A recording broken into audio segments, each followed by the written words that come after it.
На контроле Федерального фонда содействия реформированию ЖКХ остается 11 проблемных домов в Коми, построенных по программе переселения из ветхого и аварийного жилья. Пока у ревизоров есть вопросы к новостройкам в Емве, Печоре, Усинске, Ухте и селе Зеленец Сыктывдинского района. На устранение всех недостатков у подрядчиков есть чуть меньше 3 месяцев. Мы сейчас вплотную работаем с муниципальными образованиями в том плане, чтобы они завершили все свои обязательства взятые, потому что главы муниципальных образований несут персональную ответственность.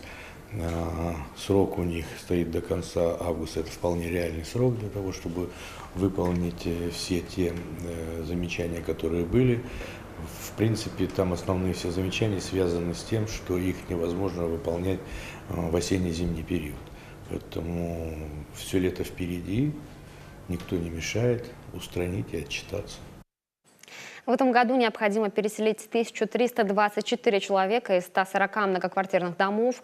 Выполнить программу в полном объеме в муниципалитетах Коми должны до конца ноября 2018 года.